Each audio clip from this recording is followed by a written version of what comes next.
Now, I'm going to be speaking to an agency leader who's a former journalist.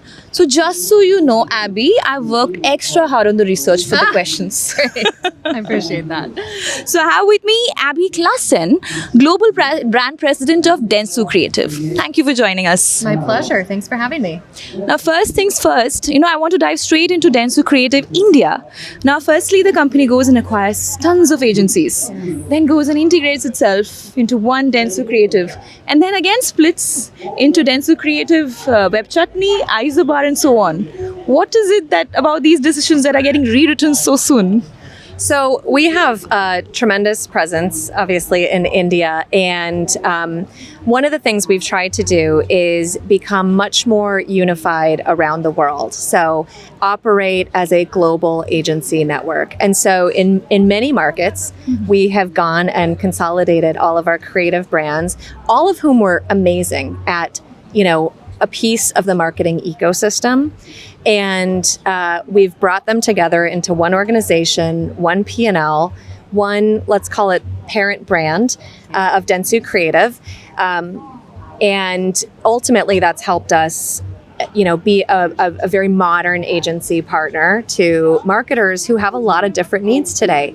But listen, every market is a little bit different and every market requires, a bit of nuance. And so in India, we do have a few of these sub-brands, but we're all still united by the Dentsu Creative banner and the Dentsu Creative philosophy around transformative creativity that drives impact. And so this allows us to be able to go to a global client and show up as one Dentsu Creative around the world, but still in a complex and nuanced market like India, show up in the way that we need to show up to be able to service those clients with excellence and specificity. So is it becoming difficult in India to maybe, service competitive clients under one agency? Is that what the clients really want? That Chinese boy? Yeah, I think it's interesting. I think we often make... in this industry, there's often talk about, okay, what are clients looking for right now? Are they looking for consolidation? Are they looking for specialty? And the truth is, clients are a really big, diverse group of, constituents. And so it's hard to ever say, this is the new model for clients. They want because one thing. Some clients want one thing, some clients want another thing. Our job has to be to show up with the right consistency in things that every client cares about and flexibility in other ways. And so, I think what we've done around the world and what we've done in India specifically is a representation of following that philosophy. Now I'll come to 2022. Of course, Dentsu Creative in India has achieved what no agency has managed to achieve, the agency of the year. But over the years, after 2022, the performance has not exactly been top notch. While you of course have won medal here and there, the goals have been missing. So what really went wrong after 2022, and do you think this could be Dentsu's year? Well, I'm going to speak, first of all, I'll just speak on a macro industry level. And I think what you see at Cannes are often, there will be years when certain markets or certain agencies, offices break out. And it's just the nature of how, awards work. And when you get into jury rooms, there's often one or two pieces of work that everybody's talking about. And so we see that. And so I don't think, we don't, as a general rule at Dentsu, gauge our success on the back of how many awards did we win. It's much more client focused. As for whether this will be Dentsu's year, I feel really good about a lot of the pieces of work that we're putting up. I personally love the Hug of Life work. I think it's such a simple idea. And, as a woman, it resonates with me. So I think that, that's a brilliant piece of work. The Garuda work is wonderful. I think some of our work from other markets as well. I love the Sato 2531 work. I don't know if you're familiar with that, out of Japan, which is another incredibly impactful piece of work.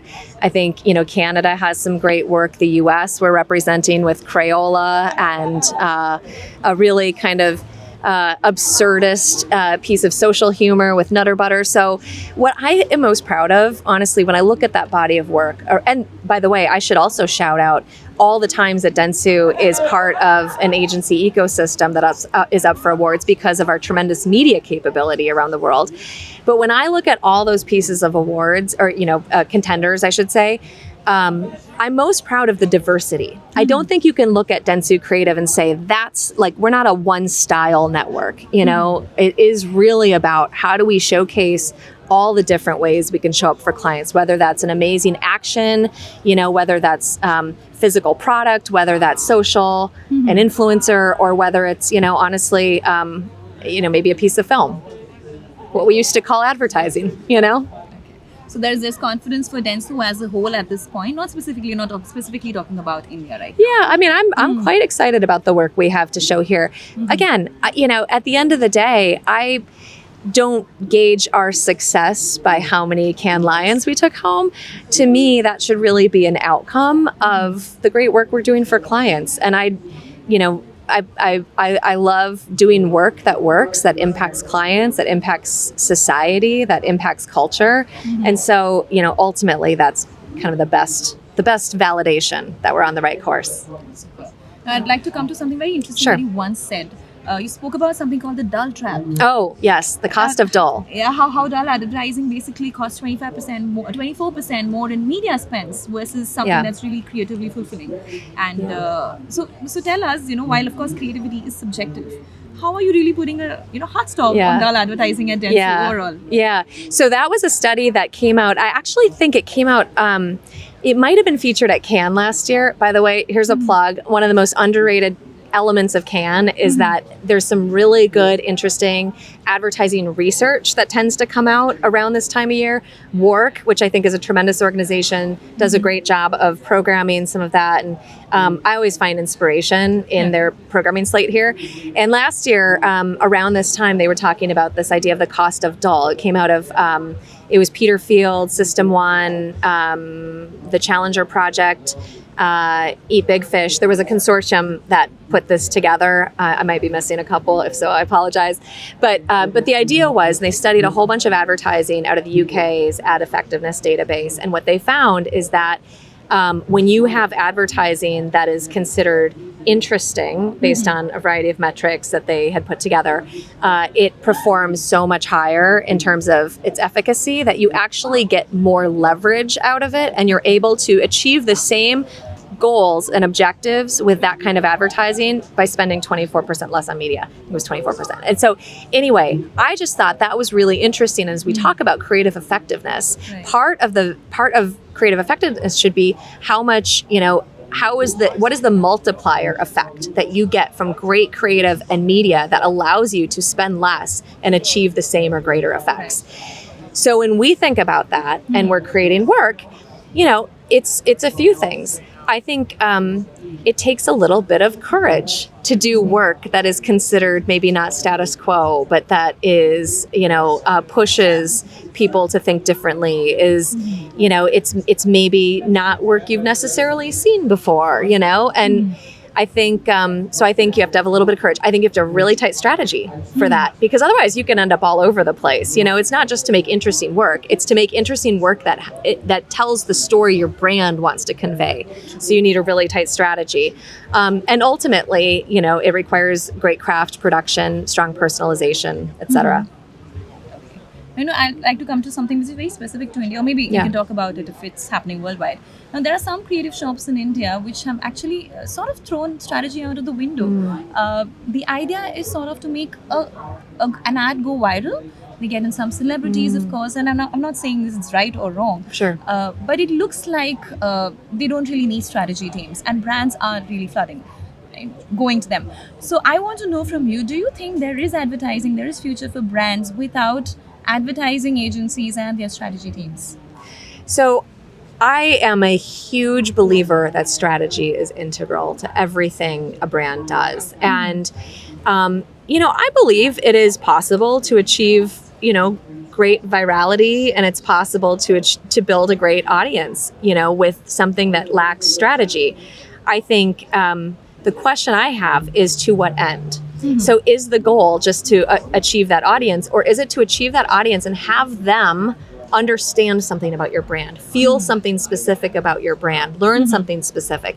And that's where strategy is. Strategy is like a compass, you know? It is what you steer toward. And you can go very far and very fast, but if you're going in the wrong direction, that's a problem, you know? So I feel very strongly that, you know, brands need to invest in strategy. And I think, you know, ultimately that's the best way to get to effectiveness. Just one last question. Sure. What would be the relationship between AI and creative teams at Dentsu and other Sure. agencies in the next 2-3 years? And what are the kind of ethical considerations that you are prioritizing right now? Great question. Probably the question of can, right? I think, well, first of all, I think when you look at the industry, you're seeing a couple of kind of poles emerge. On one end, you see a lot of the, you know, platforms and AI companies coming out and saying, hey, you know what? Everything's going to be automated. You're not going to need creatives. I mean, I think, you know, Facebook sort of said like, or, you know, just give us your problem and we'll just give you the answer and you don't even need creatives or anything like that. You know, I think Sam Altman said 95% of, you know, advertising can be automated, you know? So that's on one end. On the other end, I think you're going to have a lot of people who are really focused on very high craft, very human made things and commanding a premium for that. Where we get really excited is about this idea of how does AI augment us and augment our creativity. So rather than replace it, it's basically enhancing us, helping us get to tighter briefs, stronger strategy, ultimately better concepting and creative ideation, using AI as a sparring partner to help you get to a stronger answer. And then ultimately, how do we scale what we create and personalize it? I could see a lot of that being done, you know, in an automated AI-oriented fashion. One of the things that I'm really excited about is our work with Adobe. So we were appointed Adobe's global scaled agency of record.